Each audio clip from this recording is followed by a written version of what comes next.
¿Cómo están, queridos amigos? Tengan ustedes muy buenas noches.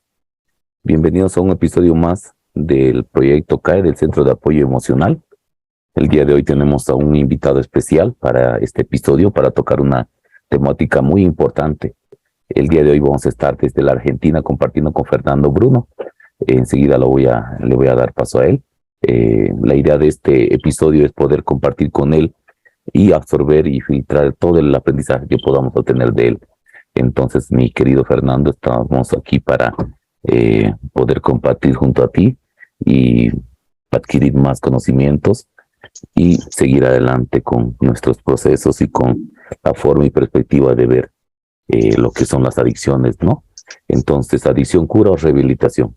Con nosotros nuestro querido invitado, Fernando Bruno, desde la Argentina. Adelante, mi querido. Buenas noches. Buenas noches, querido Fernando. Un gusto, un placer, mi hermano, poder compartir contigo. Ya era hora, ya nos tocaba compartir. Ya vamos a estar haciendo algo más igual adelante. Es verdad. Adelante, mi querido, adelante. Bienvenido. Bueno, nada, muchas gracias por la invitación, un ser enorme, humildemente, desde mi saber que puedo llegar a aportar.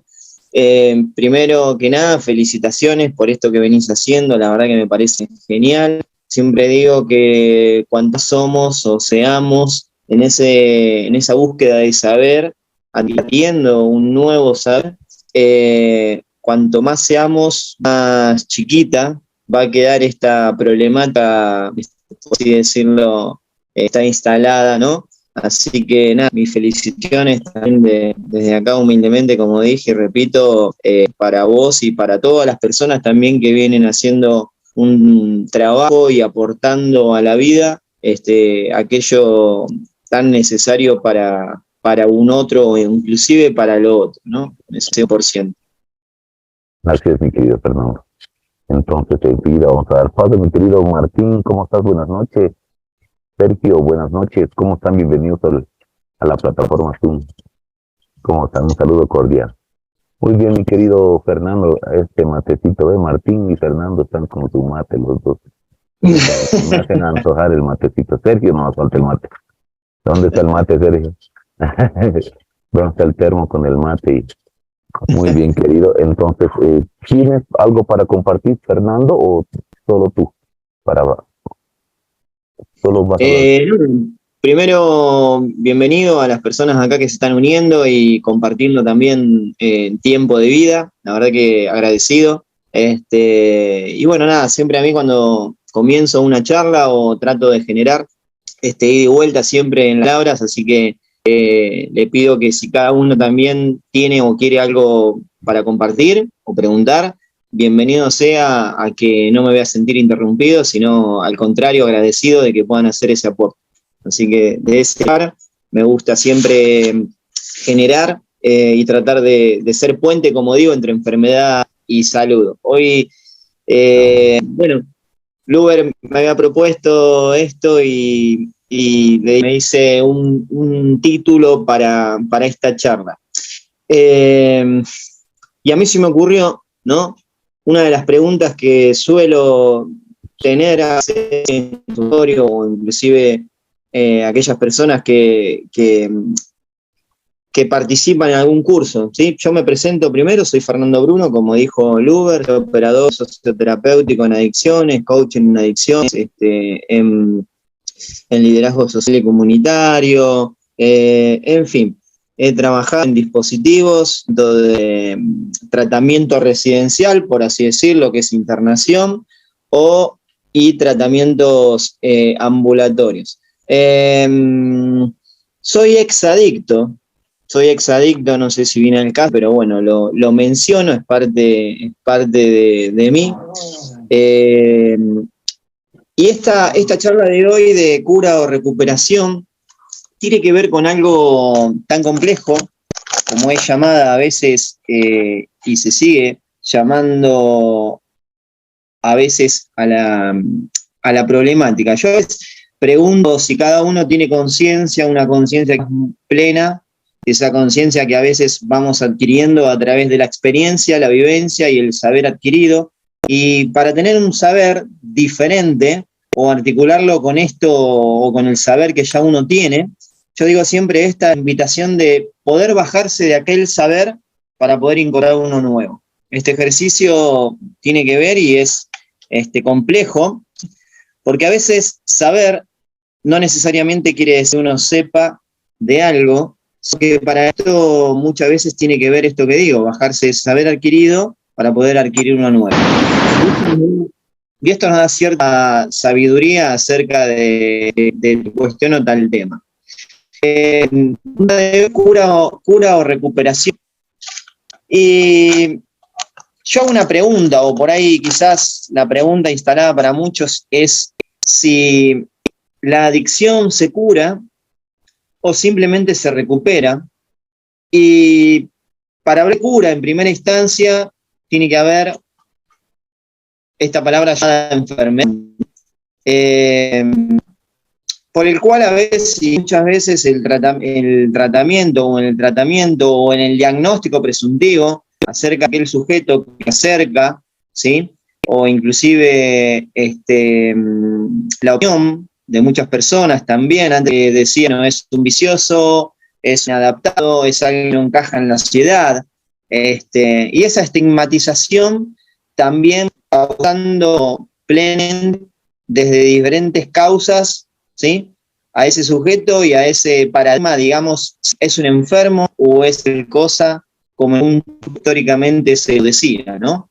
Y por eso los procesos históricos también. Los procesos históricos, digamos, de las modalidades, de cómo se intervenía antes, que tiene que ver con esa subjetividad y opinión, digo yo siempre, de aquellos sujetos en algún momento histórico de lo que es el tema de adicciones, en considerar o estigmatizar y encasillar a aquella persona desde esa palabra. Yo digo de esa palabra, o para qué digo de esa palabra, ni siquiera digo el por qué, sino el para qué. Para poder pensarme, primeramente y previamente siempre, de esa toma de conciencia plena, del poder que tiene la palabra, ¿no? Del poder que tiene en uno, en ese pacto individual, personal, que es una conversación mucho más interna y un trabajo mucho más profundo también, es el animarse, como digo siempre, a bucear para el interior de cada uno de nosotros y encontrar ese 1% que esa palabra impactó en algún momento de nuestra vida. Que en algún momento, claro, ese impacto fue consciente y conlleva y intercede y articula con un montón de cuestiones y factores, ¿no? Las funciones neuronales, funciones neuronales y como digo siempre, cuerpo, mente y alma, ¿no?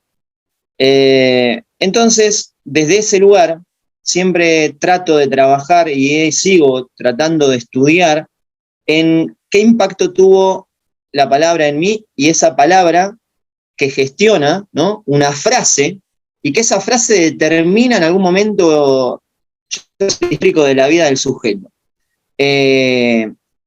Determina muchas de las decisiones en esa elección, mucha de esa decisión, digo, en las elecciones que puede llegar como alternativas a tener enfrente.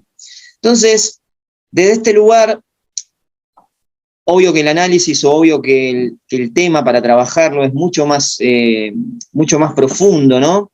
Tiene mucho más de arista, mucho más matices, pero en cómo se fue gestando la formulación de la palabra al sujeto que atraviesa una adicción y a tratarlo o a señalarlo o a encasillarlo como sujeto enfermo, ¿no? ¿Para qué será o por qué en realidad quizás en algún momento, más allá de que la Organización Mundial de la Salud la determinó como una enfermedad mental, más allá de esa subjetividad de quizás esas personas que han determinado y decretado en ese momento, ¿no? Entablarlo y entablillarlo como si fuese una enfermedad. ¿Para qué servirá? ¿Qué tendrá de fondo? ¿No?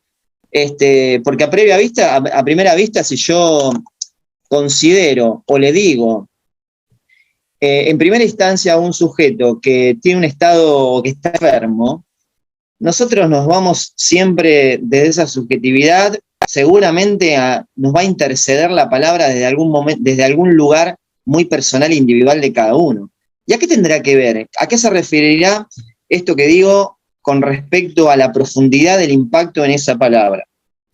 Bien, somos sujetos pura y exclusivamente emocionalmente activos durante 24 horas por 24.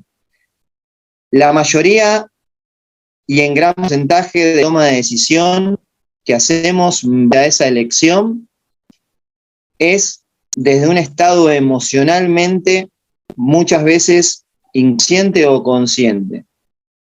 O sea que, si desde la emocionalidad o de varias emocionalidades que estoy atravesando y yo no las identifico, ni siquiera conozco o reconozco las emociones de base y otras emociones sociales que tienen que ver con la evolución del sujeto, ¿no?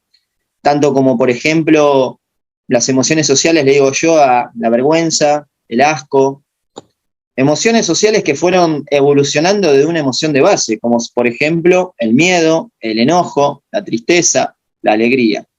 Son emociones sociales que fueron y son prácticamente de la evolución del ser humano, porque históricamente, miles de años atrás, esta parte no se conocía. La evolución que tuvo y que tiene la función neuronal, ¿sí?, es muy diferente hace miles de años atrás. Lo que hoy se sabe en la función neuronal no es lo mismo que se sabía hace 50 años atrás, por ejemplo. Y eso rompió con muchos paradigmas de antes, en, por ejemplo, estigmatizar a una persona de que era un vicioso o que tenía un vicio o que era un desquiciado mental por atravesar una problemática como es la adicción. Entonces, con esto, digo, como por ejemplo, de recién, ¿no? El tema de que, bueno, fue encasillada, fue remarcado que es una enfermedad mental por la Organización Mundial de la Salud, se aplica, bueno, a la parte cultural, política, los sistemas de salud, la legalidad. Acá en Argentina, por ejemplo, obvio, desde que fue decretado como enfermedad mental, por la cual dice y se dice que necesita un tratamiento de rehabilitación en esas facultades mentales. Por ende, es considerada una enfermedad. Entonces, desde este lugar, yo empecé a mirar y a armar esta charla un poco en el sentido, primero, de lo personal, con esa opinión a través del conocimiento, digo yo, por experiencia, por vivencia. La empecé a armar, digo, bueno, ¿desde dónde? Trato de investigar algo. Científicamente hay un montón. Después con colegas, amigos, preguntando, e inclusive con personas que han atravesado la adicción desde un tratamiento, ¿no?, de principio a fin terapéutico, por así decirlo, y siguen sosteniendo el no consumo de sustancia, si nos abrimos a la adicción a la sustancia, a una sustancia. Y algunos, por ejemplo, me decían, la verdad que yo no estoy curado, porque esto es de por vida. La verdad que yo vivo en una recuperación constante. Mi rehabilitación es para toda la vida. No, yo soy un enfermo, más allá de que no consumo sustancia hace 5 años. Yo me considero un enfermo porque la adicción es una enfermedad en la cual siempre voy a necesitar tener eso presente para no descuidarme. Alguna de las, por ejemplo, alguna de las palabras que digamos determinan esa frase que tienen impacto en ese sujeto, ¿no? Si yo le pregunto a cada uno de ustedes, o nos hacemos una pregunta, ¿no?, ¿tiene cura o solamente hay una recuperación? Digo, a mí me parece, a mi criterio, que esta pregunta de si se puede curar la adicción, yo siento que al igual que sucede con otras enfermedades crónicas, por ejemplo, asma, como algunas enfermedades cardíacas, el tratamiento de la drogadicción, por lo general, digo yo siempre, no constituye una cura, pero sí es posible manejar la adicción en forma satisfactoria. ¿A qué se atribuirá, digo, esta frase, no? Yo siempre digo que en adicciones 1 más 1 no es 2. No tiene un resultado deseado muchas veces no tiene directamente un resultado. Y esta frase o este párrafo que recién decía, digo que si en algún momento un tratamiento exitoso que consta de varios pasos, por ejemplo, primera instancia, la desintoxicación, ¿no?, del cuerpo, si es la adicción. ¿Se escucha bien? Bien. Primera instancia, por ejemplo, de un tratamiento exitoso, si consta, digo yo siempre, de varios pasos, una estructura,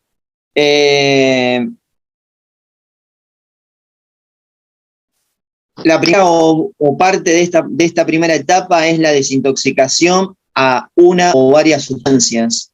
Se sabe que una persona adicta a la sustancia en sí, como por ejemplo puede ser la cocaína, por nombrar una, entre tantas, ese sujeto va a traspasar 4 etapas, a la cual a mí me gusta siempre hacer la descripción o explicar desde una manera también intermedia en la primera instancia, que es el uso, en el cual siempre hago referencia, y una de las clases que doy y una de las explicaciones que me gusta siempre tratar de dar es desde esa lección, desde la naturalización del consumo, ¿no?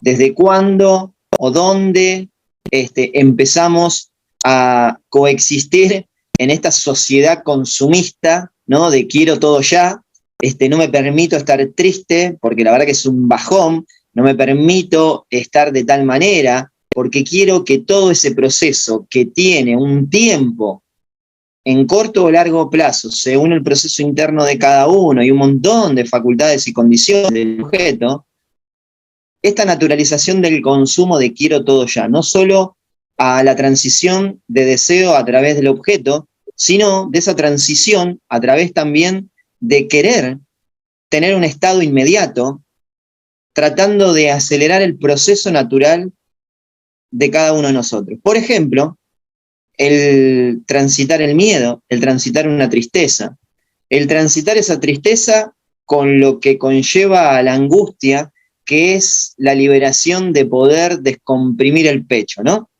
Eso es un proceso natural y existe y es genuino y es sano y es rehabilitador en cada uno de nosotros cuando, por ejemplo, atravesamos una situación de tristeza que conlleve a un poco de angustia, y para ese mecanismo que es natural y por algo está en cada uno de nosotros, tiene que ver con ese desahogo a través de ¿qué? A través de la palabra, a través del llanto, a través del desahogo. Si no, dicen que cada palabra, cada grito, cada silencio mudo hacia adentro, después se convierte en un monstruo ahí dentro nuestro que en cualquier momento se libera. Y tiene que ver con que si no se libera la angustia, por ejemplo, el sujeto tiene mucho más índice de caer en una depresión. Entonces, en esta primera instancia que digo de desintoxicación, no solo de la sustancia, sino también de aquello que fue atravesando a través de 4 etapas. El uso, el mal uso de esa acción conductual para poder entrar en un abuso, gestándose una dependencia e instalándose y afianzándose una adicción. Por eso hablaba de esta dependencia antes de la adicción, que como se sabe, por eso digo, la adicción a una sustancia, pero habiendo atravesado esa tercera etapa, dependiendo de todo ese mundo que rodea, el beneficio para poder seguir complementando y alimentando esa adicción. La dependencia de otras sustancias para poder seguir teniendo el beneficio, por ejemplo, si el sujeto fue o es adicto a la cocaína. toda esa dependencia en ese mundo alrededor de facilitar el beneficio por bien mayor, por bien supremo, para seguir pudiendo consumir, por ejemplo, la acción conductual adictiva al juego.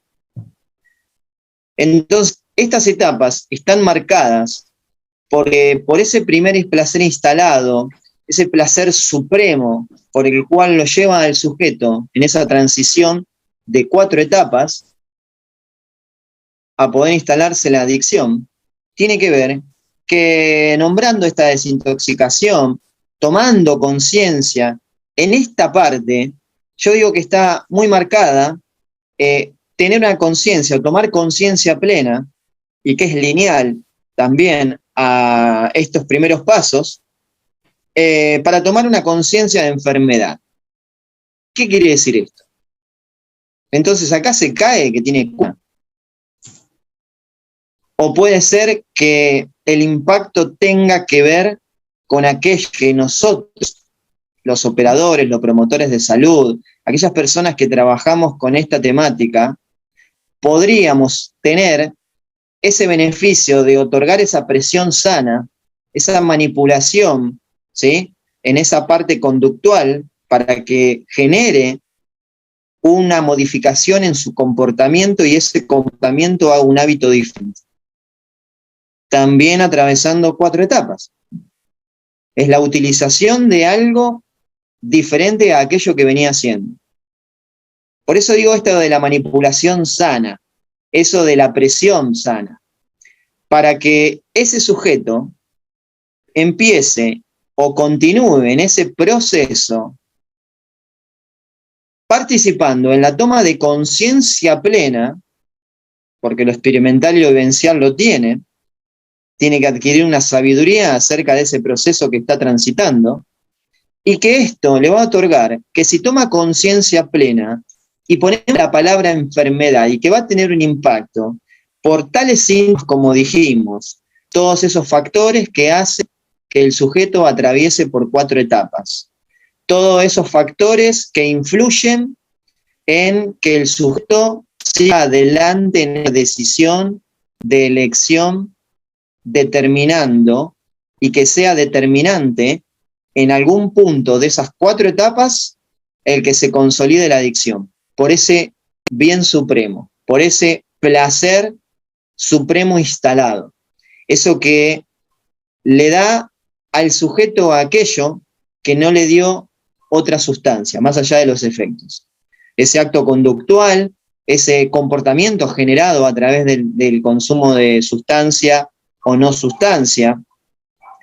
Entonces, con esto queda como explícito, digo yo, que en alguna parte del tratamiento, en principio, tiene mucho más porcentaje poder trabajar con esos síntomas visibles, porque también digamos y decimos que el adicto es síntoma visible de una problemática social instalada.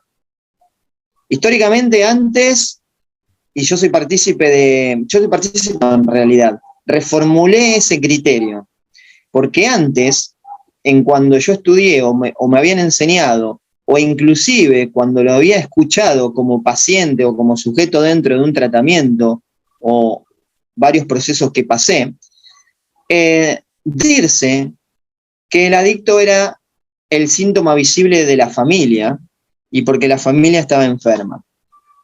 Al cual a mí me sonaba muy estigmatizante también, ¿no? Pero que, ¿a qué tiene relevancia esto? Volvamos de vuelta como para atrás. El impacto deseado de ese grupo interdisciplinario que está trabajando y tratando de aplicar un tratamiento.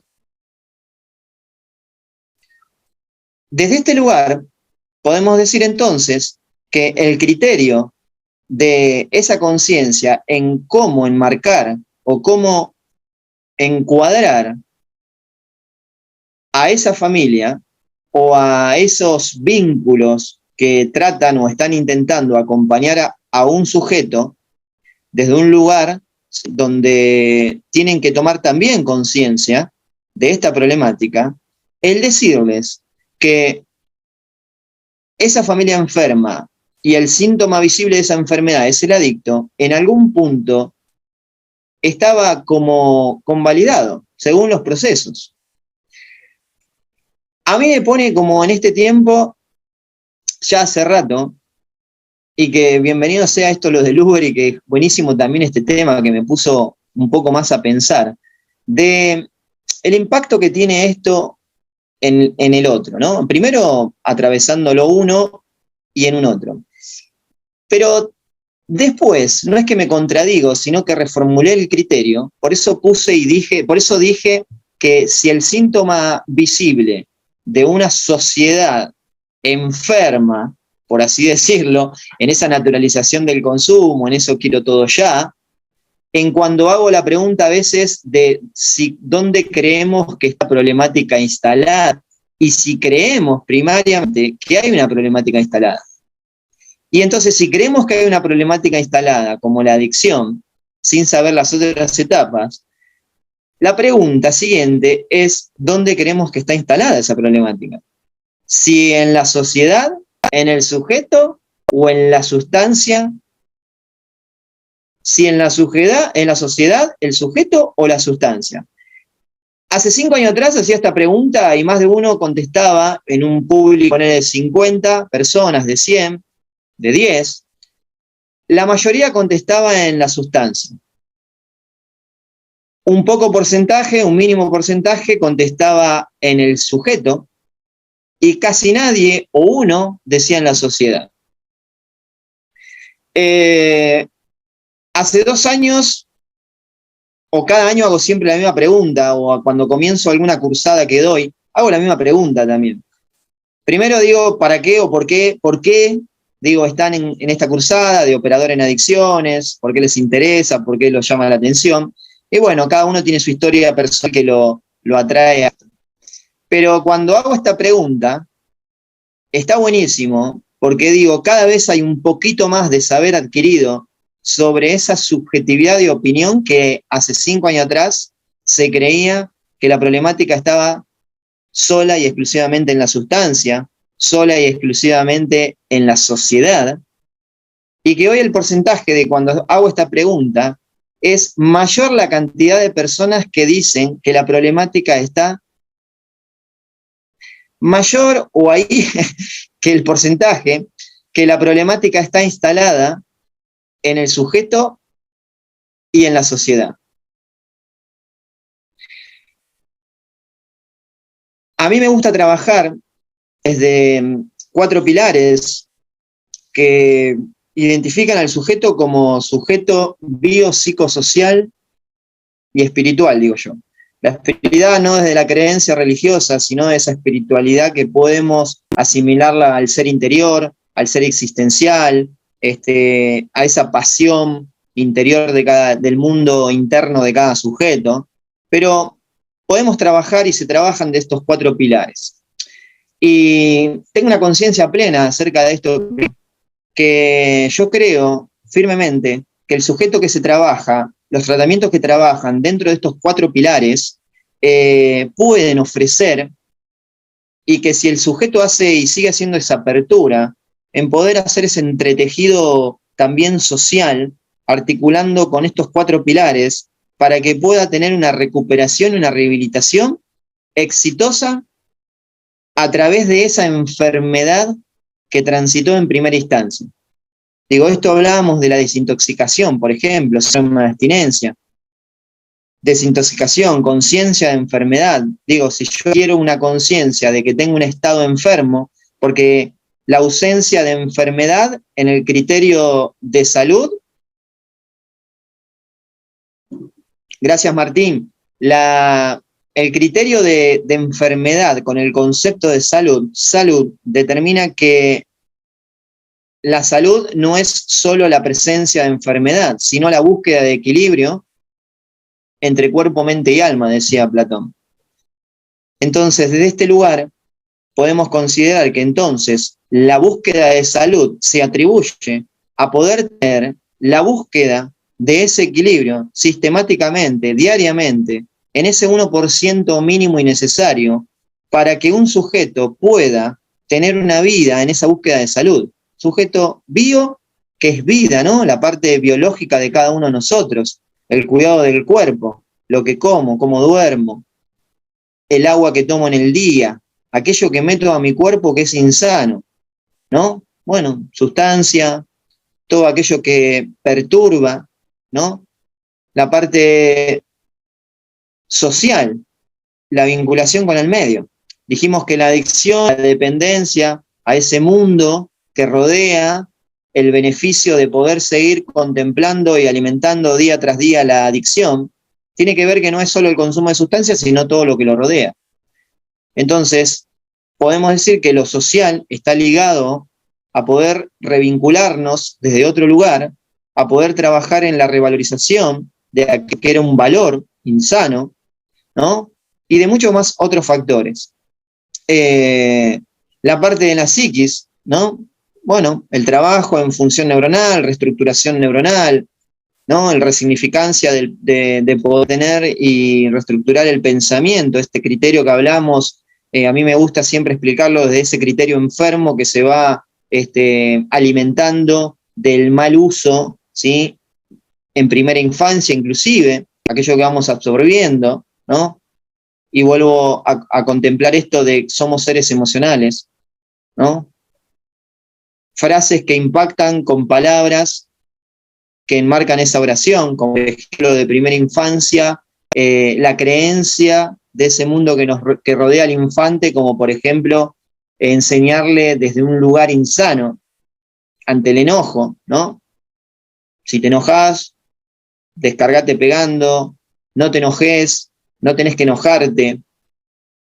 Es como ese bloqueo, ¿no? De querer pretender que esa emoción no va a estar. Y en realidad, por eso digo, vuelvo a repetir, somos seres emocionalmente activos 24 horas y que de esta emocionalidad de base nos conducimos en el día a día. Lo que se puede hacer es no bloquear las emociones que van aflorando cuando las identificamos y aún más cuando no las identificamos en esa modalidad de acción de cómo debemos poder quizás cambiar ese modo en el decir, ese modo de acción ante esa acción. Por eso decía que el trabajo en recuperación, tomando conciencia de enfermedad, tiene que ver con que abarca esos 4 pilares que hablamos en la reestructuración o en esa rehabilitación para recuperar esas facultades mentales que vayan a través de la sanidad.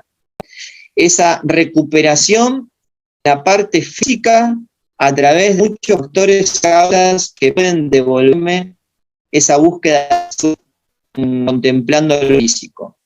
La recuperación y rehabilitación posible desde ese mundo interior, en lo espiritual, en el ser existencial, esa pregunta del ser humano eterna, quizás del para qué o el por qué estamos en esta vida, eso que genera un propósito, que alimenta el mundo existencial de uno, el mundo interno.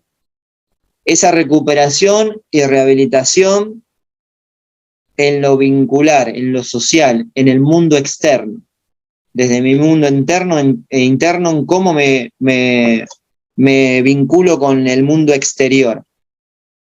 Entonces, desde este lugar podemos establecer, y hoy por hoy, gracias a ver también que me hizo hacer esto, que podemos determinar, a lo sumo yo lo asumo, desde un saber adquirido y que seguramente da para mucho más la charla, obvio, son temas que se van trabajando también clase a clase cuando, bueno, por lo menos desde mi lugar de trabajo, cuando doy los cursos de operador en adicciones y demás especializaciones que tienen que ver con este tema, son todos puntos que traté de unir desde un criterio, por así decirlo, profesional, ético, responsable, de siempre esa metodología que quiero proponer en ese 1% diario, que es lo mínimo y necesario en poder conocerse para reconocerse, y que cuanto aún más me conozco, más me puedo reconocer con aquel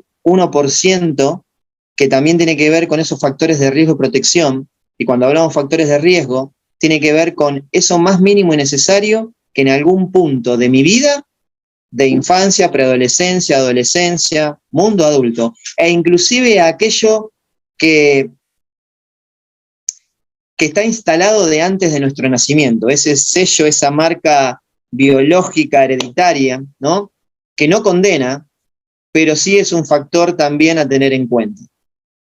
Entonces, desde este lugar, esa metodología del 1% abarca el trabajo sistemático, gradual, que en corto o largo plazo, dependiendo del sujeto, va a tener una recuperación y rehabilitación en todas estas facultades y en todos estos aspectos y factores de la vida que hacen que podamos ir y que la posibilidad de cambio no existe si no hay una modificación constante, mínima y necesaria del día a día para que ese cambio sea genuino. La palabra cambio, si yo no le pongo ante este impacto que pueda tener, más trágico, menos trágico, de impacto, menos impacto para el sujeto, tiene que ver que nos tenemos que comprender que si no hay una modificación desde lo más mínimo, el cambio no va a ser genuino. El cambio no va a ser posible. Entonces, en esta identificación de palabra, que también es uno de los temas que trabajo en las cursadas, la resignificación de la palabra, tiene que ver con esto que digo, que si no hay algo que modifique a través del reconocerme, a través del conocimiento, a través de aquello que articula con la vivencia y la experiencia, para poder tener un saber adquirido y que esto me otorgue cierta sabiduría de una conciencia. El criterio entonces de cura o recuperación, para mí, tiene que ver con que si hay un estado que determina o que hay un montón de causas que determinan un estado de enfermedad por la ausencia de salud, por ese pensamiento distorsionado, el criterio enfermo, la parte, como dije, todos estos 4 pilares ausentes o no ausentes, fracturados, ¿no?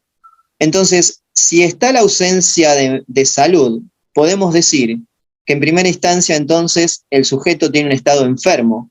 Y si hay enfermedad, puede y existe, y debería existir, un tratamiento para esa cura, y que es la implementación de un montón de factores que involucran esta parte que dijimos de los 4 pilares, en la recuperación y en una rehabilitación de todo aquello que puede utilizar el sujeto en el día a día, después de un proceso terapéutico de principio a fin, como un tratamiento, como por ejemplo decía, bueno, como el asma. El asma es tratado a través de que tenga un estado de enfermedad en la cual no hay quizá un diagnóstico presuntivo previamente, cuando yo me atrevo a entregarme quizás a ese criterio clínico responsable, ¿no? Desde el deber, digamos, ¿no? Del deber responsable y ético, no vamos a hablar si el sistema de salud está defectuoso, pero vamos a hablar desde esta parte,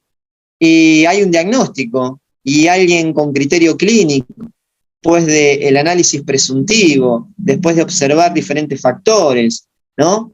Después de determinar seguramente, como en el asma, por ejemplo, la pregunta de si vivís en un lugar con humedad, y tiene que ver entonces la parte de contexto.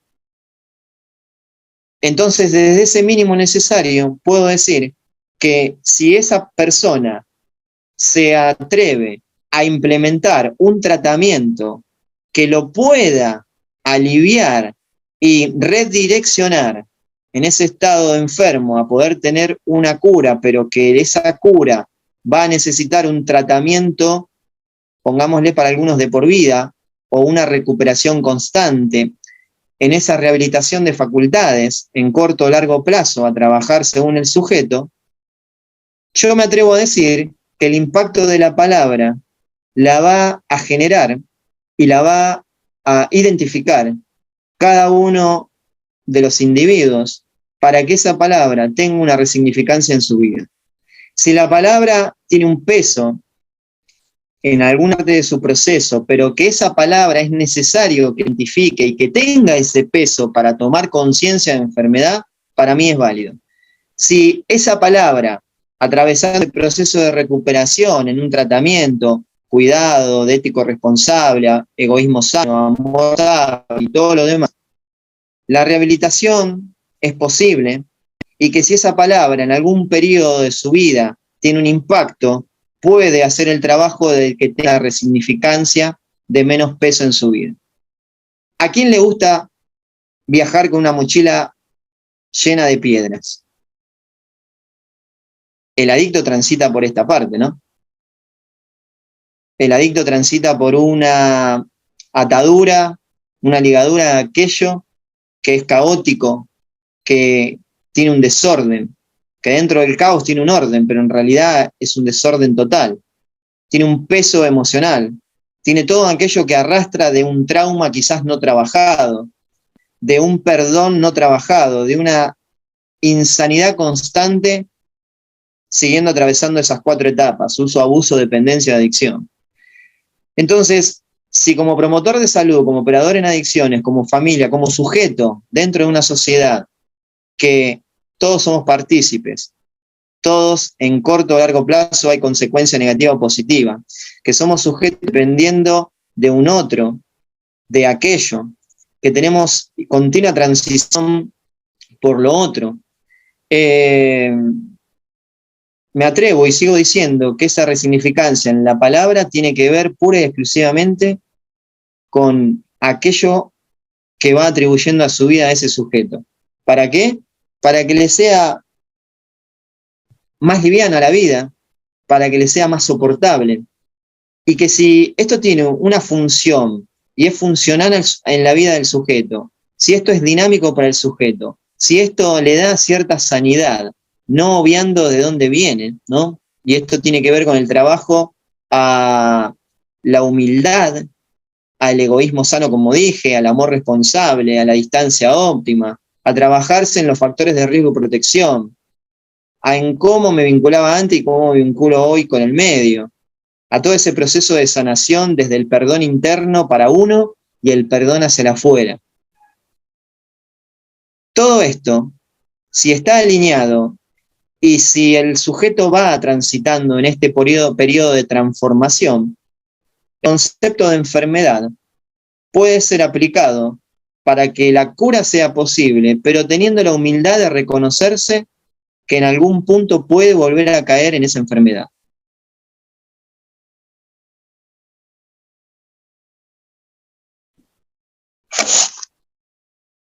Esta es la toma de conciencia a veces que trato de que genere en otro, pero que tiene aristas muy finitas, como digo, en el cual siempre tenemos que tratar de ser puente entre enfermedad y salud, pero no creyendo que uno puede salvar al otro, sino que podemos, entre todos, contemplar la posibilidad de modificar aquello que ayude a que un otro empiece a modificarse para que el cambio sea posible y genuino.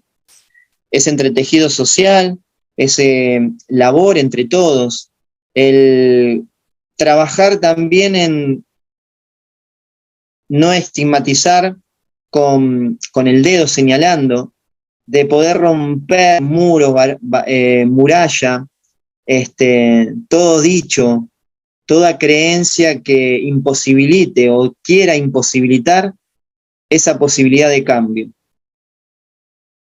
Yo creo que con amor todo se construye y que también articula, como dije, que sería como para otra charla, el que si el corazón toma decisiones o solo el cerebro acciona. Otro día estoy trabajando para hacer una pequeña charla en esta toma de decisiones, ¿no? Que lo lleva al sujeto a seguir tomando la decisión insana de seguir recayendo en actitudes, como decimos, no solo en el consumo de sustancia. Y me encontré con algo tan lindo también a trabajar científicamente, pero con esta frase de cuando por ahí más de una vez me retaba mi abuelo o alguien que decía que la decisión tenía que tomar con el corazón, ¿no? Y escuchaba a alguien nombre y yo digo, ¿cómo con el corazón? Si el corazón es un músculo que solo bombea sangre, y está bien, es un símbolo de amor, que inclusive el corazón es más, pero tiene la formita, no lo sé. ¿Qué tendrá que ver, no?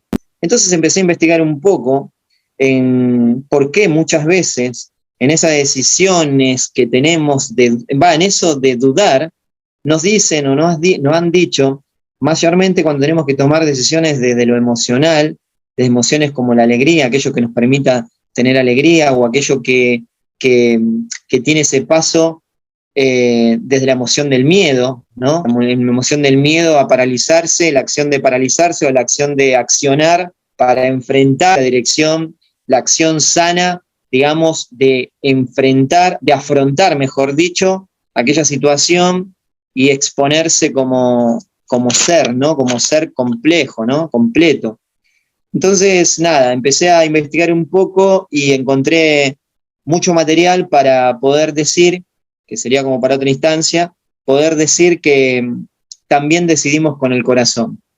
Por ciertos núcleos, por cierto sistema del cerebro que está conectado con el corazón y que influyen en la toma de decisiones y que por eso esa frase histórica de tomar la decisión desde el corazón, ¿qué te dicta tu corazón? Seguí tu corazón. Así que bueno, nada. No sé, tendría mucho más para decir, por ahí quisiera no aburrirlo tanto con esto, pero me gustaría quizás que alguno si quiere compartir algo, preguntar. Hola Isabel, ¿cómo estás? Isa, buenas noches. ¿Alguien que tenga alguna consulta, alguna pregunta, alguna duda para No. ir Hola, discerniendo? Albert. ¿Qué tal, Isa? Hola, ¿Cómo no. estás? Buenas noches. Muy buenas noches, excelente invitado. Un gusto siempre escucharte, Fernando, y compartir contigo. Siempre que me ha tocado la experiencia de estos espacios contigo, pues son enriquecedores y no sé, me gusta mucho cómo compartes. Te lo decía cuando nos diste aquellas clases, ¿no? Siempre tu capacidad, tu forma de transmitir es excelente. Y hoy un excelente tema que nos deja pues el replantearnos muchas cosas, así Gracias. como lo dices. Y pues más que otra cosa, felicitarte y pues decirte que siempre es un gusto escucharte. Gracias por todo lo que aportas. Claro que sí. Gracias, mi querida Gracias a Isa. vos, Isabel. Valoro mucho esto que no te conozco en persona y tampoco te conozco en profundidad, pero siempre te noté e interpreté y percibí desde la humildad y el corazón que hablas. Y también, obvio, de la parte inteligente e ingeniosa que se nota que sos. Así que nada, un gusto también y un placer y gracias por aquello que decís, que, que a veces no me lo creo y a veces sí, pero bueno. Sí, mi querido Fernando. No, sí, sí te lo debes de creer más, ¿eh? Sí te lo debes de Eso creer. sí. Y pues eso ha logrado la virtualidad, ¿no? El que no nos conocemos, pero que por ahí cuando hemos coincidido, uno percibe, yo te decía, desde aquella clase, es más fácil que uno te recuerde porque nosotros éramos más, ¿verdad? Pero, pero esa forma, siempre se lo llegué a comentar a Luber. Dije, me encantaron esas clases que, Fernando. que tuvo que suplir ahí una ausencia, le dije, y a mí me hubiera gustado que todo el curso nos lo diera Fernando Bruno. Pero ya tendremos oportunidad de conocernos más a fondo. Ya verás que sí. Así es. Bueno, un placer, Así un es. placer. Mi querido Fernando Bruno, ¿quién decide, el corazón o la mente? ¿O tendrá que haber un equilibrio entre ambos para poder tomar una decisión coherente y racional? Uf, demasiadas interrogantes, ¿no? No, mirá,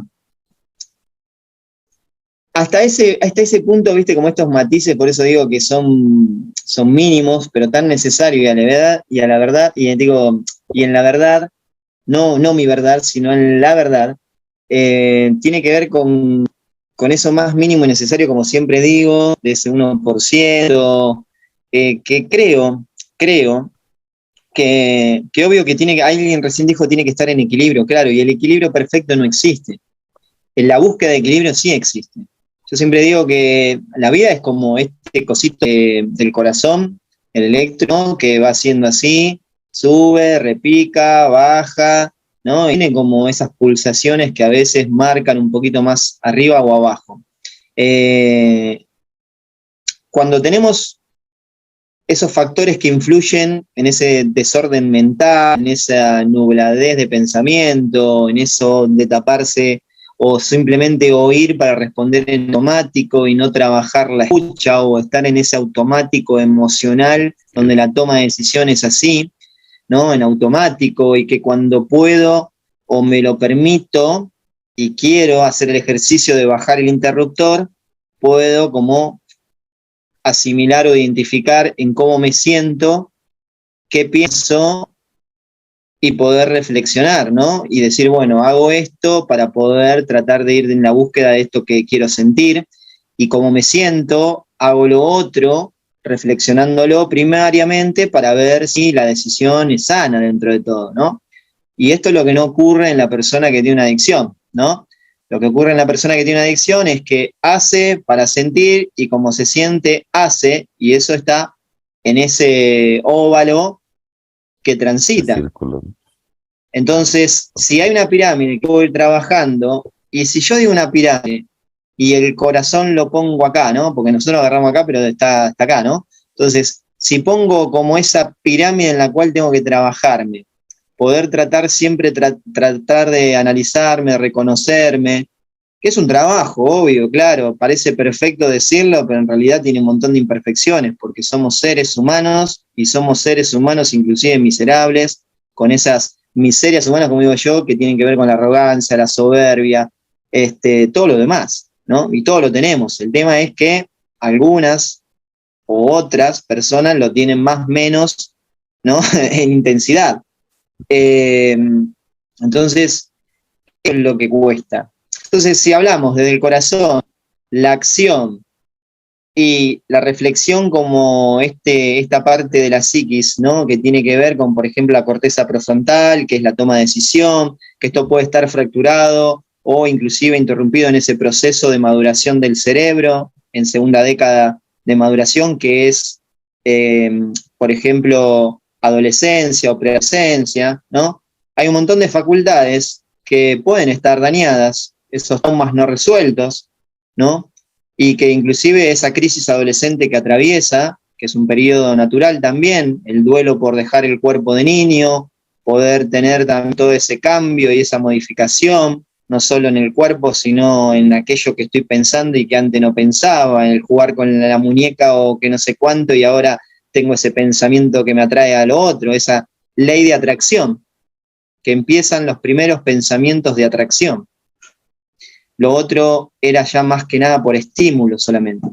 Entonces, de este lugar, si las decisiones las tomamos mucho con la cabeza y no incorporamos el corazón, tiene que ver que esa acción va a estar siempre en automático, y que algo va a suceder con esa miseria humana que seguramente va a aflorar mucho más, que seguramente va a estar más desarrollada, más intensa, más a flor de piel, y que puede ser la soberbia, la arrogancia, todo esto.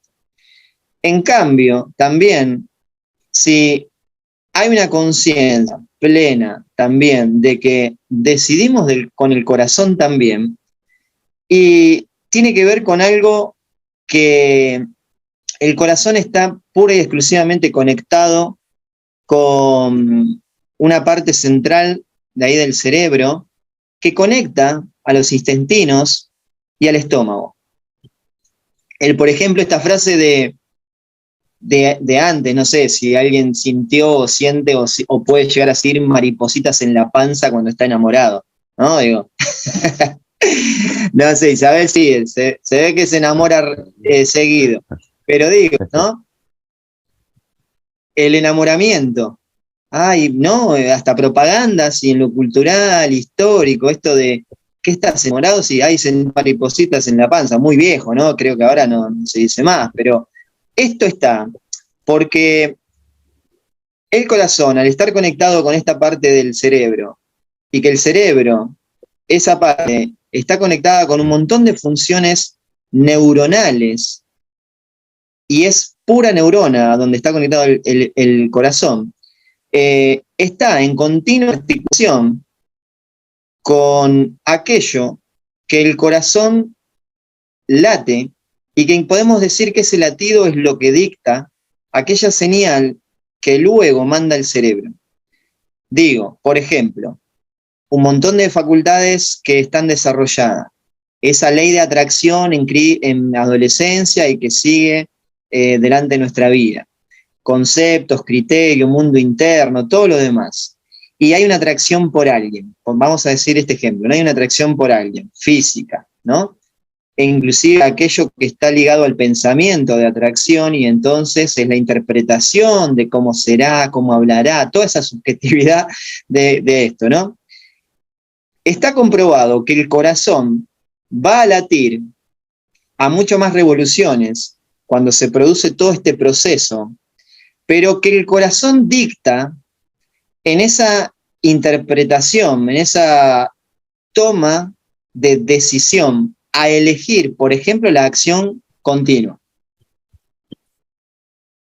Está comprobado, por ejemplo, científicamente en un experimento que se puso un grupo que tome una decisión, que la decisión, la misma situación, y una acción lleva a un resultado desfavorable, negativo. Y otra acción, pero misma situación, lleva a un resultado favorable, que quiere decir positivo.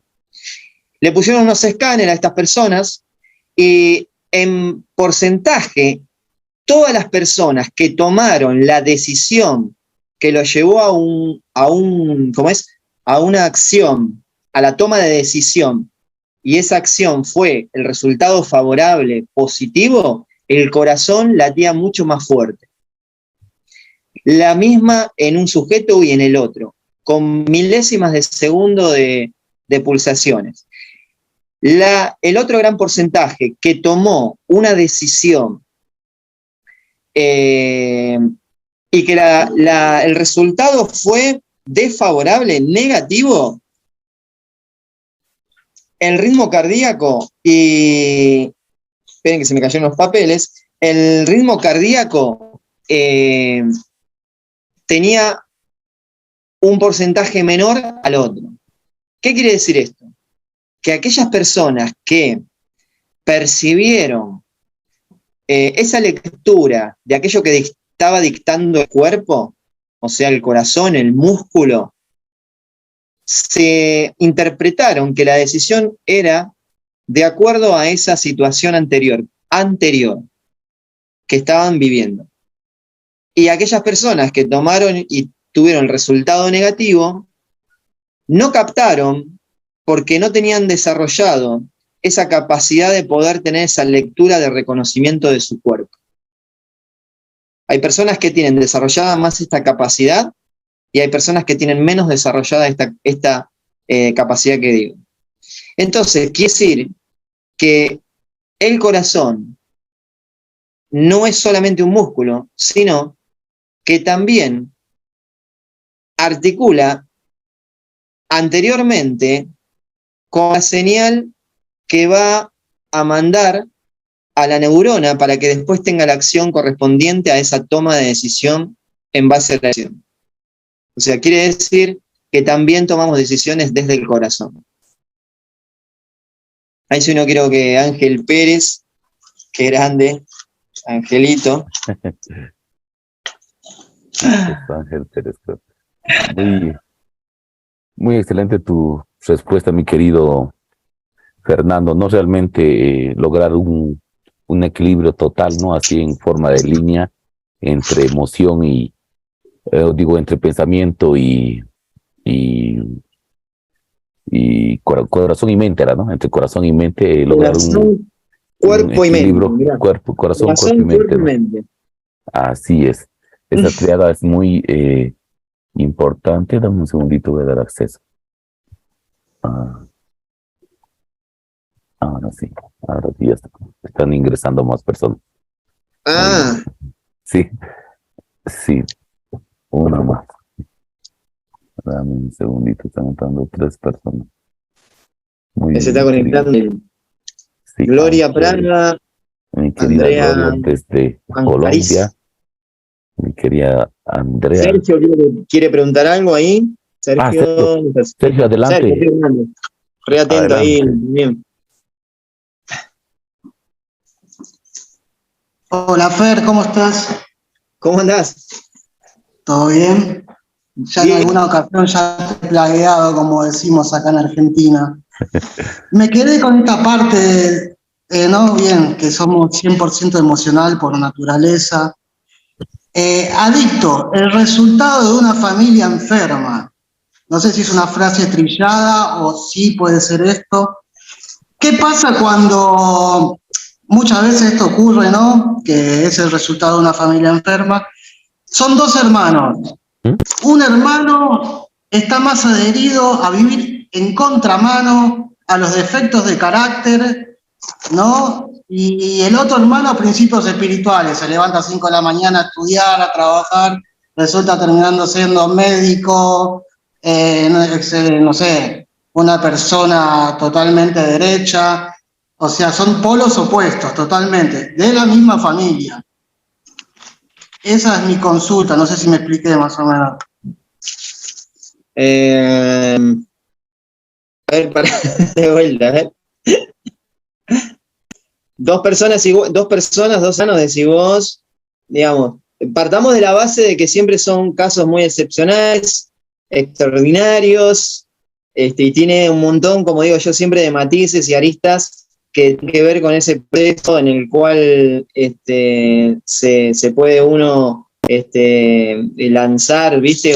O con los ojos cerrados, entregarse, digo yo, ni siquiera sabiendo que lo necesita. Por eso hablo como desde este lugar, pero reformulame de vuelta y a ver, trato de interpretarlo.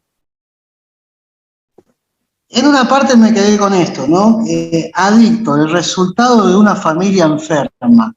No sé si esto es real o solamente una frase trillada. Empecemos con esta.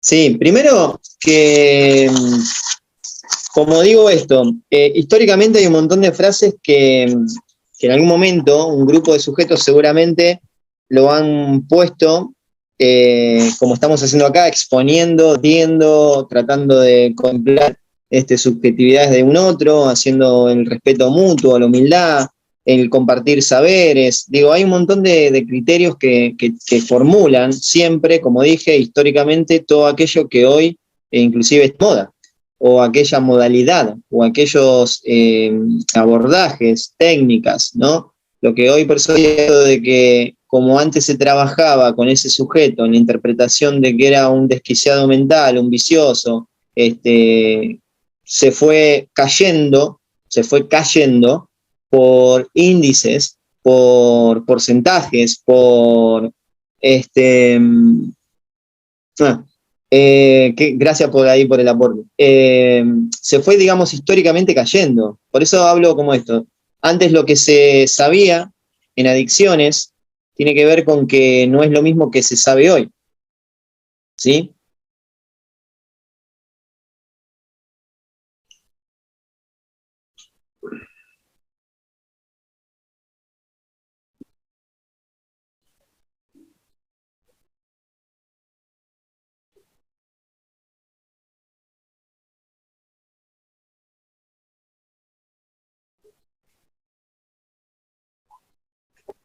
Hola, ¿se escucha? Ahora sí se escucha. Ah, Adelante, mi Sí, sí, querido Fer. no, porque no los veo. Ahora sí. Hola. Aquí estamos, aquí aquí estamos. estamos.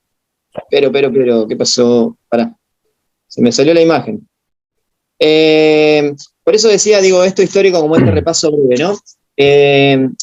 en lo histórico antes se trataba al sujeto de un lugar, se trabajaba de ese lugar. Bueno, bien, ¿qué estaban? Los neuropsiquiátricos, los nosocomios, los cotolengos, los loqueros, pongámosle el título que sea. Y se lo trataba y se lo sometía a un tratamiento psiquiátrico, ¿sí? Desde un lugar, bueno, vamos a ser hipotéticos, digamos, digo, racional o lo que sea, desde un lugar cuidado y bla, bla, bla. Esto no sucedía. Y hacían todos los experimentos a ver con fármacos, con esto, con tratamiento, con todo lo que tiene que ver. Desde ahí empezaron a caerse el criterio de que solo que no eran desquiciados mentales por todos aquellos causas o cosas que pasaron a través de esto histórico. Empezaron a trabajar sobre, y gracias a Dios, sobre personas, empezaron a decir, no, bueno, en ese momento tiene un problema, tiene esto, tiene lo otro, hay que sacarlo de ese lugar farmacológico porque si era consumidor, si era un vicioso a un fármaco o a esto o lo otro, se lo sacaba de lugar para decir, no, con otro fármaco no se puede. Entonces trabajaba descontextualizarlo al sujeto. ¿Qué hacen? Bueno, las granjas de rehabilitación, los retiros espirituales de no cuánto. Después el sujeto salía de la burbuja de esa condición, 24 horas, al mundo real, digamos, al mundo excelente, volvían a su casa, volvían a sus trabajos, a transar la calle y todo, y entonces esta contención no estaba, ¿no? Esta contención, digamos, de la burbuja no estaba. Entonces, ahí también había un índice de recaer siempre de vuelta en el consumo, ¿bien? Y no solo en el consumo, sino en la acción-conducta. Pero no era considerada la adicción como esa acción conductual, solamente la adicción a la sustancia. Entonces empiezan a luchar en la guerra contra la sustancia de las casas, ¿no? Decían de síntesis y todo lo demás. Pero, ¿qué decían? Bueno, si sacamos la sustancia de la que, si sacas sustancia que, se acaba el problema. Si el sujeto no tiene droga, no va a ir a consumir. El tema es que nunca creo que se va a poder desarmar ese sistema, más allá de si lo vuelven legal, no legal y esto y lo otro, porque lo mismo pasó con el alcohol, con el cigarrillo, está pasando con la marihuana, seguramente mañana pasará con otras cuestiones más, no solo con el uso de sustancias, sino con otras cuestiones. Pero digo, esto es histórico, ¿no? Entonces, hoy, como esto lo digo, en lo histórico del proceso de lo que es la adicción, el proceso de abordajes, el proceso de tratamientos, lo que hoy se establece como hospitales de día o casas de día, ¿sí? O centros ambulatorios, es hace no muchos años. ¿Sí? Aunque los tratamientos residenciales, o sea, de internación, siguen estando. Y no estoy diciendo que estén bien o mal, no, me remito de vuelta a que en adicciones 1 más 1 no es 2, e inclusive tiene un resultado deseado, a veces ni tampoco ni resultado. Entonces, de ese lugar me remito a que si un proceso terapéutico y el sujeto se entrega porque es su tiempo, porque le hizo clic la cabeza, por lo que fuese, bienvenido sea residencial, ambulatorio, pero siempre a punto de trabajar de esos 4 pilares, ¿sí? Contemplo esos 4 pilares. Y lo contemplo desde el saber adquirido, a la vez también de haber pasado y transitado por diferentes procesos en lo personal e individual. Internación, no, psicoanálisis, internación, ambulatorio, casa de día. Entonces, en ese lugar siempre traté de incorporar aquello que me quedó como enseñanza y aquello de lo que veía que faltaba, aquello que después en el tiempo tuve la mirada hacia atrás de decir, estuvo buenísimo, de acá, de este lugar me funcionó y hoy lo pongo en práctica todo esto. Pero le faltaba esto. Y entonces de ese lugar me vuelvo a remitir a esos 4 pilares. Entonces, esto que vos decís, perdón toda esta explicación, pero esto que vos decís, vuelvo a decir que se remite a que si en algún lugar la implementación de la palabra de la familia enferma, síntoma visible, adicto, funciona, le es dinámico, le es funcional y la familia acepta en base a esa proposición, esa sugerencia, en trabajar en la aceptación de que también es una familia enferma, bienvenido sea. Como hay diferentes alternativas hoy por hoy, y gracias a Dios, y que en realidad estaría genial que haya un centro, por ejemplo, en cada barrio, pero hablo desde ya la problemática instalada, porque en realidad esto que digo es descabellado, no tendría que existir, pero la adicción existe. El consumo problemático de sustancias, no existe, históricamente. Entonces, con lo que está, no creo que sea imposible desbaratarlo, pero es mucho más factible para mí conservar ese criterio de posibilidad de cambio en decir, bueno, existe esto y podemos trabajar sobre lo otro. Entonces, si ese criterio de aplicable, por eso digo, en un tratamiento, en un grupo ambulatorio, en un trabajo vincular, en las reuniones de familia, en la multifamiliar desde una granja, en lo que fuese, al quien está a cargo, quién lidera, quién es ese grupo operativo, ese grupo interdisciplinario, tiene como estructura de frase y le es funcional o la aplica, bienvenido sea. ¿Para qué digo esto también? Para poder considerar que es pura y exclusivamente responsabilidad en la toma de decisión el acceder a modificarse para poder creer con certeza que el cambio es posible. Y con esto me quiero decir que, bueno, si la familia no le gusta, no decide ir a otro lugar donde no le digan que es una familia enferma, pero que apunta responsablemente a esa modificación, entonces es genuino. Si lo utiliza como decir, ay, no, me dijeron que yo soy un enfermo y que es una enferma mi mamá y que no santo y que mi pareja y qué sé yo, y lo uso como una justificación y me doy la explicación, me cuento ese relato interno, me lo justifico y me doy la explicación yo mismo, obvio que va a salir mucho más con mi verdad hacia afuera, en hacerle ver al otro con imposición, con miseria humana, mi verdad, y me va a permitir ¿qué? Seguir estando en el mismo lugar. ¿Qué voy a hacer? Y bueno, esto está comprobado que si miro o sigo mirando el mundo con los mismos anteojos, ¿sí? Con el mismo observador, voy a tener siempre la misma acción que va a variar un poquito, pero no mucho, y lo que me va a pasar es que siempre va a tener el mismo resultado. Si el resultado es negativo, va a seguir variando un poquito ahí, pero siempre va a ser negativo. En cambio, si accedo a que esa palabra tiene impacto en mí, pero ¿por qué me hace ruido? Y me empiezo a preguntar, ¿por qué me hace ruido? ¿Será verdad? ¿Será que tengo que hacer también un proceso? ¿Será que tengo culpa en aquello también que hoy está transitando mi hijo, mi pareja, esto, el otro? ¿Será que tengo que aceptar la culpa con responsabilidad en empezar a entregarme a un proceso yo también? ¿Será que en algún punto de mi vida no me quise? Y me senté y me sentando en ese confort del beneficio. Digo, son como preguntas y seguramente me puedo formular muchas más. Pero si yo accedo a que esa pregunta también tenga un impacto de como estoy hablándome ahora mismo acá, me estoy hablando a mí mismo, estoy mirándote a vos, Fernando, en tratar de cambiar y sacarme los anteojos con que miro al mundo y dejar que entre aquello que me están diciendo y que tenga ese análisis profundo dentro mío, el bajar el automático, el reflexionar, el mirar hacia atrás, en decir, ¿será verdad, che? ¿O es la verdad de aquel? ¿Será verdadero?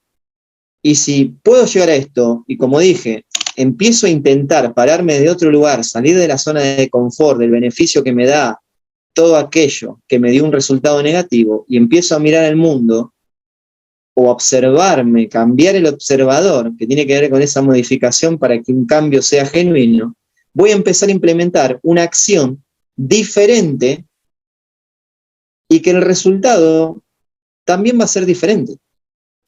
Cuando nosotros decimos, por ejemplo, como operadores en adicción, le decimos al otro que tiene que hacer caso.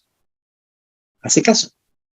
Porque el mundo con el que miraban los anteojos te llevó a repetir acciones y que te llevaron hoy a estar sentado acá. Entonces, la manera de sentir culpa, pero responsablemente, sentirte víctima pero de un lugar responsable y trabajar sobre esto, me va a permitir a empezar a mirar el mundo de otro lugar. ¿Para qué? Para empezar a implementar acciones diferentes, que modifiquen y que el cambio sea posible. Si no, es siempre repetir historia, desde otro lugar, otro escenario, pero siempre repetir historia. Entonces, si a esa familia yo le digo, o le dicen, o se dice, o lo interpretan de este lugar, porque también puedo trabajar yo como operador, decir, bueno, sí, la familia yo sé que está enferma, que no sé cuánto, que el vínculo es codependiente, tiene apego emocional, o sea, pero es mutuo y bla, bla, bla, y entonces también está enfermo, hay un criterio de pensamiento enfermo, por ende es enfermo, pero puedo trabajarlo de conciencia mía, plena de enfermedad, pero no decírsela. Tiene varias aristas, ¿viste? Por eso digo.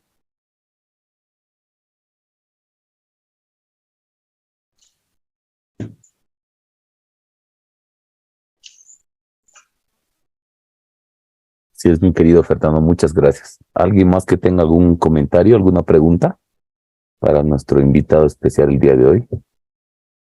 Me voy a poner los anteojos porque si no... Así mirando el mundo un cachito con estos anteojos. Ajá. Yo les digo que con anteojos es para ver de más. También. No, bueno, ahorita que diste toda esta explicación, es, por ejemplo, a mí en mi rol de madre, esto es bien complejo y a mí me causa mucho conflicto de repente ponerme a reflexionar en estas partes, porque de repente en los grupos de autoayuda o luego con las conferencias y todo, recibes mucha información y tienes que empezarte a formar un criterio, ¿no? Pero esa parte que en los grupos de autoayuda se maneja, no, o sea, yo no digo que esté mal, pero a mí me causa conflicto esta parte de que tú no lo causaste, tú no lo puedes curar y tú no lo puedes controlar. Claro. Muchas veces es bien complicado, Fer, porque fíjate que yo veo de repente que se pasa de la culpa a ser víctima. Claro. Se polariza otra vez, o sea, no se pasa de lo que tú estás hablando ahorita, de esa culpa, con llegar a la responsabilidad, ¿sí? O de ese victimismo y salir de ahí y tomar la responsabilidad. Esa parte de la responsabilidad, ¿cómo la evadimos? ¿Cómo la evadimos?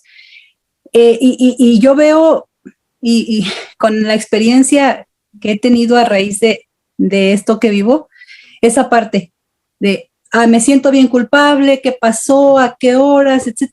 Y me empiezan a decir que yo no tengo la culpa, entonces es bien cómodo ahora hacerme la víctima.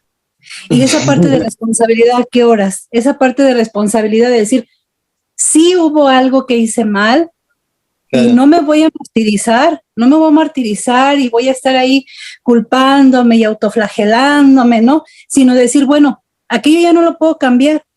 Y en aquella conciencia, pues lo hice de esa manera, pero hoy que tengo esta otra conciencia, que estoy recibiendo capacitación, que estoy estudiando, que me estoy formando, que estoy tratando de entender todo esto que implica la adicción, o más bien no, sino la conducta adictiva, lo que te lleva allá.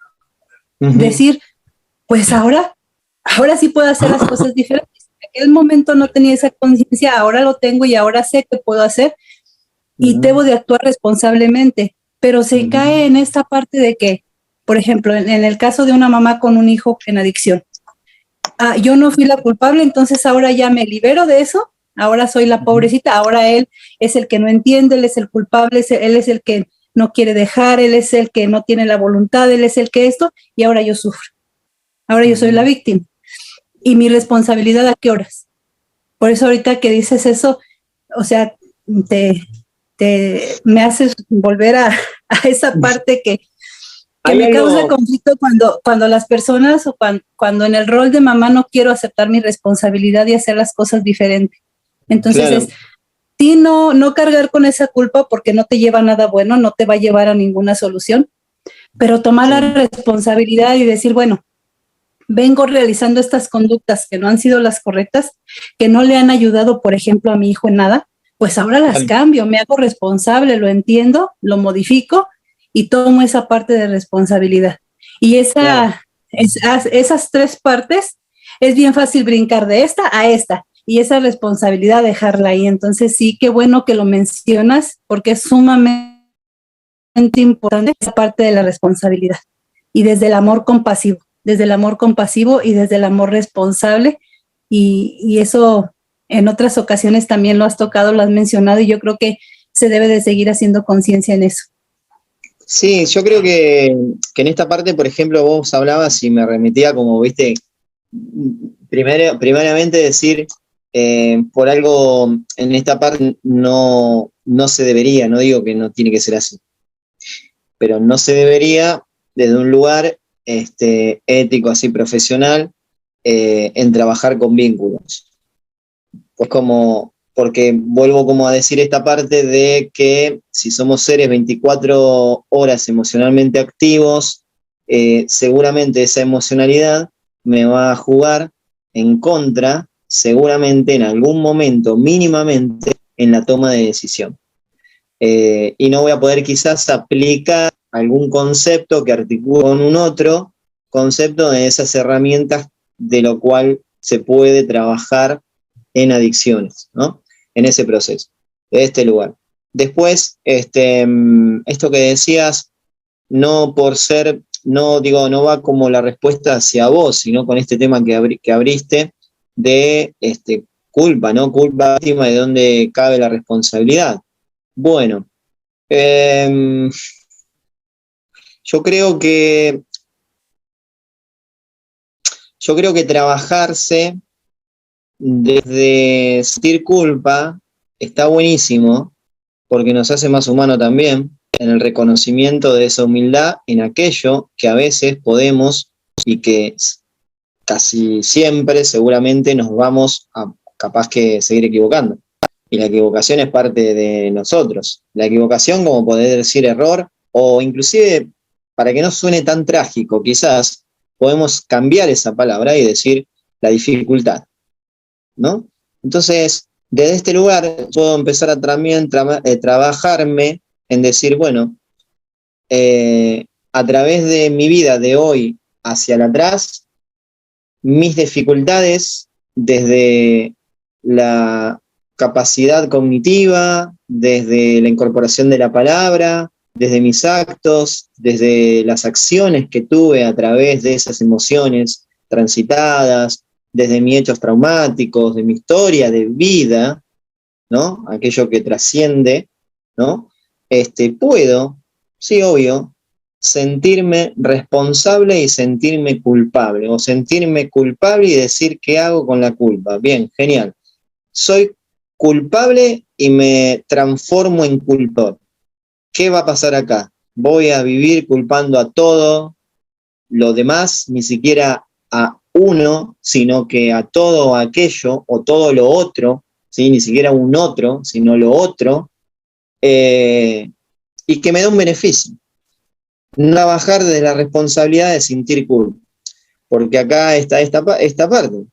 Ahora, cuando yo puedo trabajarme desde esa humildad que baje la soberbia, la arrogancia, todo aquello que sostiene el seguir siendo culpador y no culpable, para trabajar en esa responsabilidad, tiene que ver que lo que me está faltando acá es la toma de decidir en elegir bajar la intensidad, bajar y trabajar más sobre la humildad, no de andar con los pies, de la zapatilla con los dedos afuera, sino de trabajar en esa humildad, en reconocerme que todos somos y tenemos miserias humanas, pero que mi arrogancia me hizo tomar decisiones, por ejemplo, insanas primariamente para mí, segundo para un otro o lo otro. Y eso tiene que ver a corto o largo plazo. Entonces me siento culpable por aquello que hice, decidí, desde un lugar con dificultad, con equivocación, con error, me hago cierta culpa y me trabajo. Si no trabajo esa culpa con responsabilidad, no voy a trabajar inclusive en el perdón interno, en aquello que sentí contra un otro o inclusive que sentí a través de seguir tomando esas decisiones. ¿Qué pasa? El mundo en cómo lo miro. Entonces, esta parte de conocer para identificar en su mundo interior no tiene que ver con el mundo exterior, porque el paso primario es el mundo interior, aquello que está alojado ahí en nuestro interior, inclusive de aquello que no entendemos, pero que podemos trabajar en la comprensión, que está instalado mucho antes de nuestro nacimiento. ¿Por qué? ¿O para qué? Para también comprender que hubo personas que nosotros somos fruto del deseo de inclusive planificarnos, desearnos desde el dolor, desde la tristeza, desde la frustración, desde la desesperación, desde depositar todo en eso que estaba por venir, en esa transición de deseo, de que por aquí voy a ser feliz. Y eso se transmite. La cadena hereditaria, lo genético, lo biológico, el mandato familiar, la creencia familiar que está ahí. Entonces, desde ahí hay una comprensión quizás también en que se remite a esto de no puedo seguir culpando, no debo seguir culpando a mi viejo por aquello que me enseñó de tal manera y yo lo sigo culpando para justificarme en seguir repitiendo las mismas acciones. Diferente ropa, mismas acciones. Ahora, lo que puedo hacer es, sí, lo culpo, lo he culpado, pero trabajo sobre aquello que he sentido en contra de mi padre, por ejemplo, para poder obtener un perdón de adentro y que el perdón sea después hacia el afuera, y ahí sentirme responsable de aquello que soy hoy y aquello que puedo conducir en modificar para que el cambio en algún momento sea verdadero y genuino. ¿Para qué? Para cortar ese mandato familiar, esa cadena. Y esto, inclusive, es la posibilidad de cambio, para que en algún momento eso que está instalado y que por repetición yo sigo intensificando o repitiendo, no más estando en esa cadena genética o en esa cadena de vida, digo yo inclusive. Pero más que nada, obvio, aquellos que están detrás o detrás, digamos, como por edad, ¿no? Con nuestros hijos. Entonces, desde ahí tiene que ver, ¿sí? Culpador, culpable. Víctima, victimario. Bien, genial. Está bien, es parte de la transición de cada uno y todos nos hemos estado ahí.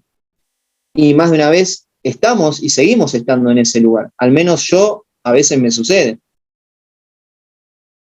Entonces, este proceso es el que tenemos que tratar de modificar. ¿Cuál es? Bueno, el asimilarlo con aquello que me está sucediendo y aquello que tengo que primariamente implementar para mí y que puedo tener como propósito en mi vida. Ese 1% mínimo y necesario. Que en algún momento se caen, que en algún momento se rompe. Y si no se rompe o no me alcanza la vida para romperlo, seguramente lo voy a desgastar completamente para que aquel que sigue detrás y que sigue mis pasos, por ahí también decida y se anima a romperlo directamente.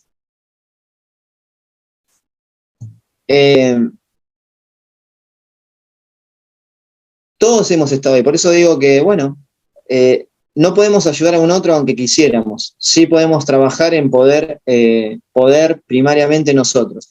Vos dijiste recién esto, ¿no? Que te venía sucediendo, te sucedió, lo que sea. Quizás con todo este proceso que estás viviendo, te empezaste a tirar de otro lugar. Y esto es salir de la zona de confort del beneficio de. Y esto tiene que ver con trabajar con responsabilidad sobre límites internos para poder practicarlos en el afuera. Y esto tiene que ver con practicar el disminuir la tolerancia interna para poder ser tolerante con aquello que nos atraviesa también en el entorno.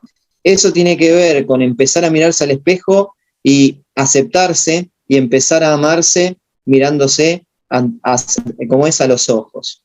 Y eso tiene que ver con ese trabajo de aceptación, no del gustar solamente. Porque el gustar puede ser que me ponga un sombrero y me guste, pero si me miro a los ojos y trato de profundizar atrás de la mirada, no me gusta lo que veo. Y eso nos pasa. El cambio tiene que ver con que aquellas personas que se animan a mirarse a través de los ojos para poder interpretar qué tipo de alma está alimentando. Y eso tiene que ver con todo lo demás. Después o en el antes o el después, tiene que ver con todo esto que podemos tener que está genial para poder modificarse. Bien, lo científico, lo biológico, lo terapéutico, lo analítico, todo eso. Entonces, partamos de esa base de que si estamos enfermos todos en mayor o menor medida. Si tenemos culpa, tenemos todo culpa en algún momento. Fuimos culpador, seguimos culpando, pero el tema es qué hacemos con todo aquello que estamos transitando. Y para poder puente entre enfermedad y salud, tiene que ver en poder aceptarse primeramente con esas miserias humanas y trabajarse desde ahí. Desde ahí creo que viene el tema. El dejar de... Pero es necesario en realidad. Es necesario ese proceso. No podemos, por eso digo, en esta cultura de todo ya, nos evadimos de pasar por el proceso de culpador para poder ser culpable y poder aceptar la responsabilidad, y que si en algún momento me siento víctima de algún hecho, por ejemplo, o varios hechos, ¿sí?, que no tienen que ver con la decisión mía, sino que son hechos, ¿sí?, como un abuso, como el abuso de violencia, el abuso sexual, el abuso de palabra, el abuso en sí y varios hechos traumáticos más, tiene que ver que también me van a poner desde el lugar de culpador, culpable, víctima, victimario. Pero para poder salir de la victimización, tengo que aceptar que en algún momento fui víctima y la responsabilidad de qué hacer con esto que estoy sintiendo sin pasar a ser culpador. Es un palenque, pero en realidad tiene que ver esto: culpable, culpador, responsabilidad de culpa. Víctima, victimario, responsabilidad de víctima. ¿Y qué hago con esto?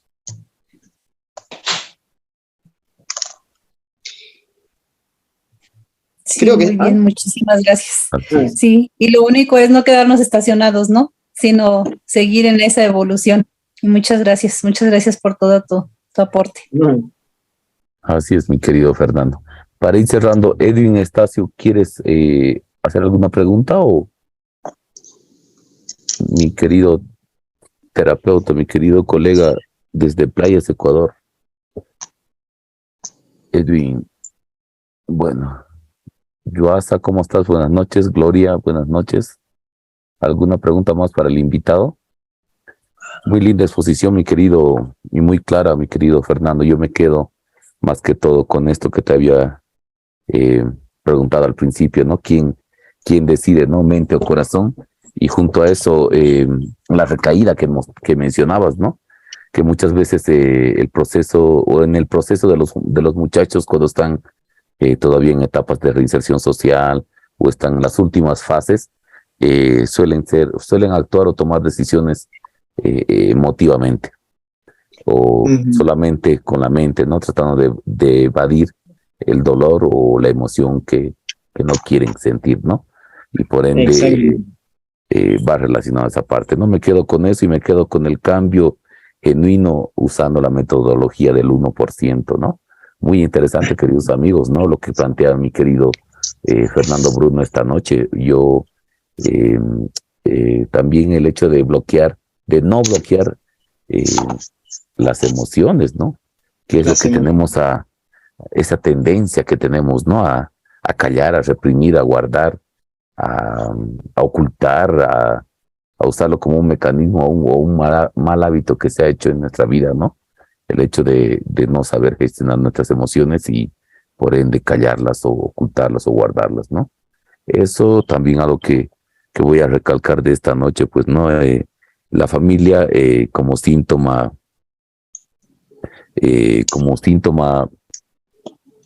activo, persistente, por así decirlo, al hecho de lo que preguntaba Sergio, ¿no? En parte, ¿no? Yo también recalcar y aportar un poco. ¿Qué pasa cuando en la familia existen, ¿no? La diferencia entre un hijo que consume y un hijo que no consume, ¿no? ¿Qué pasa? ¿Por qué hay esta diferencia, ¿no? Y la individualidad de cada uno, de cada ser, hace que su esencia y la cultura que reciban ambos les permita tener el valor, la conciencia, más que todo para la toma de decisiones coherente, racional y también con un manejo emotivo, ¿no? Que no sea ni de la mente ni del corazón, que sea de ambos, ¿no? Entonces me quedo muy complacido, mi querido Fernando, ¿no? Me llevo mucha información tuya muchas cositas que he ido anotando y aprendiendo más cada día. Y nada, pues alguien más que quiera hacer alguna consulta, mis queridos hermanos, mis queridos amigos participantes, para ir cerrando esta sesión. Ha sido una noche muy entretenida. Sí, hay alguien ahí con el micrófono abierto que está teniendo distorsión un poco al mensaje, así que ahí están poniendo cosas. Bueno, no sé si alguno tendrá como alguna pregunta quizás, o compartir algo como para también, como dijo Luber, ir cerrando, para poder dejarlos tranquilos y en paz, por así decirse. No. Tremenda experiencia, mi querido Fernando Bruno. No, hermoso encuentro, Luber. La verdad que agradezco mucho la invitación. Para mí, como dije siempre, es como una pasión triste también, porque cada uno lo sufrió y a veces inclusive por aquello que queda después de una adicción, después de todo este proceso, como secuela, en las cuales, por ejemplo, en mi caso, yo sigo trabajándome, cueste lo que cueste, en seguir recuperando y rehabilitando ciertas facultades también que colaboran con esa búsqueda de salud.